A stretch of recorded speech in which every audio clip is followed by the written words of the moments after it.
Hello and welcome to this video on Solidworks CAM and CAMWorks 3-axis operations. We're going to review the different CAM package levels and what 3-axis operation types are available within each.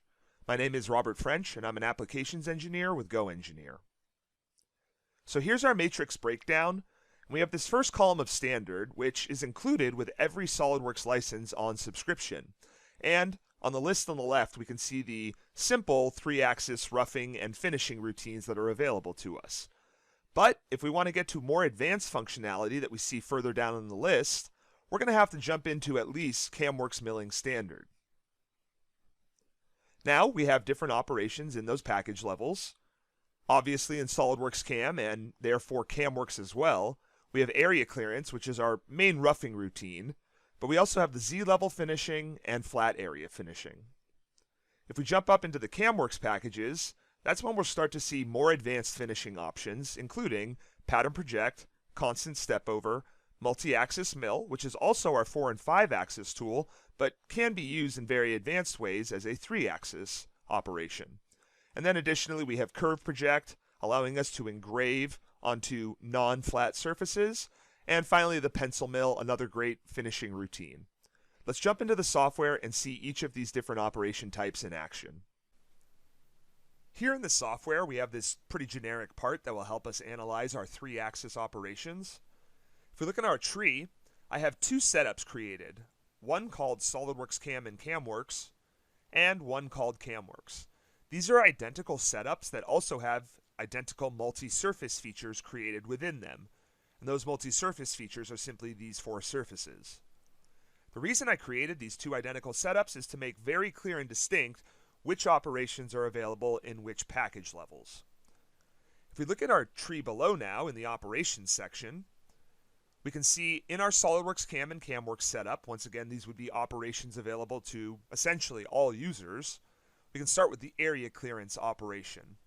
Now this is a generic roughing routine that will be available to everyone. And area clearance along with the other SolidWorks CAM toolpaths are best understood from looking at a side perspective. The part is kind of sliced up with Z-planes. Where those Z-planes intersect our part, we essentially have toolpath created. This is especially true and just as obvious when we jump to our Z-level operation. You can really see those lines kind of obeying those Z-level planes and where they intersect the part. Now the problem with Z-level though is it starts to break down when our surfaces approach a flat or kind of horizontal, right, normal to the Z-axis, normal to our tool axis. Right, we get great surface finish and great spreading of toolpaths along the vertical sections, but as we get closer and closer to horizontal, the toolpaths start to spread out more because of the nature of the curve and how it intersects our Z-planes, and we're not getting very good surface finishes in those areas. And in fact, we have a very tough time trying to make our toolpath exist on the entirely flat or truly flat areas. Well, SolidWorks CAM also includes a flat area operation type, and this is designed to specifically hit those truly flat areas. But Z-level is still going to struggle to give us good surface finish results when we have geometry approaching those horizontals. Let's look into our second setup now called CAMWorks, and look at the operations that would be first available in CAMWorks milling standard. Let's start with pattern project. This is best understood looking top down. Now instead of Z-planes bisecting the part or intersecting the part, we have planes that are either along the X or Y axis. In this case, I would call these Y planes, right? Planes that are normal to the Y axis. Wherever those planes intersect our part, we get some toolpath. Now, we have a little bit more control over this as compared to our other operations like Z-level. I can flip this pattern project to be 90 degrees and now going along X planes, right? Planes that are normal to the X axis. Now, just as vertical or Z-level struggled with horizontal areas, right? The Z-level couldn't really intersect the horizontal areas very well. Pattern project can have that same issue with vertical walls, but just kind of depends on what direction the tool is going. You notice if we go back to my kind of Y-plane pattern project, we get a lot better results, a lot better surface finish, true consistent scallop amounts. So that advantage alone gives a lot more control, a lot better surface finish to the user. But we can just go all the way once we're in the higher CAMWorks packages and go with a toolpath called Constant Stepover. As you look at this toolpath on our part, no matter where you look on the surface, toolpaths are always kind of evenly split or evenly spaced from the previous toolpath. So it doesn't matter whether we're vertical surface, horizontal surface, really doesn't matter about the geometry.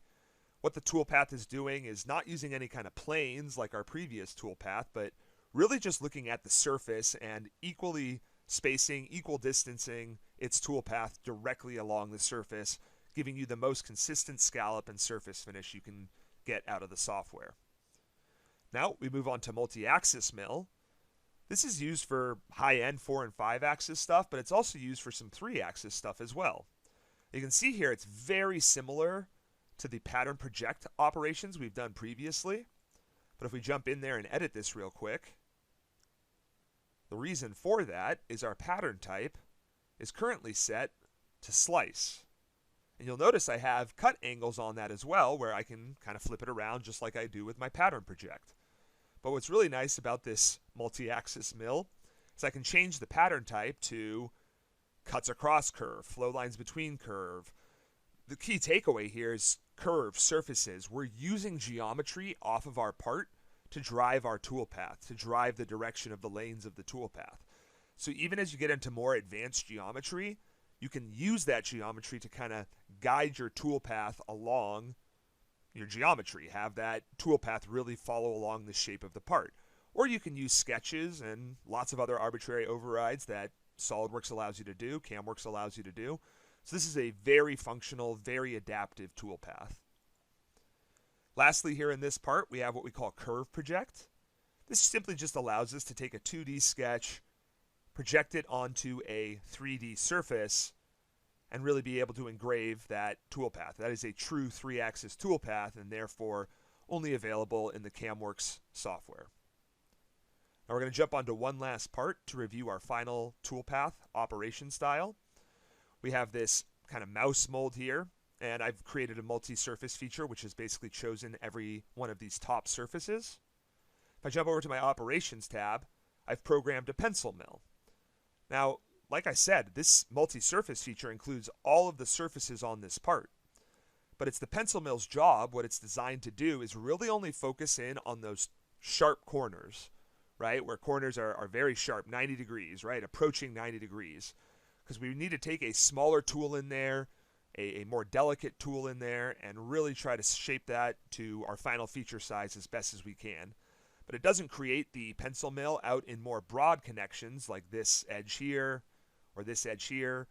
We're going to be able to fit a bigger tool in there and don't need to go in with this precision after the fact. So the pencil mill can be easily controlled to really focus on those very tight, sharp corners. So that covers all of the 3-axis mill operations present in the SolidWorks and CAMWorks software.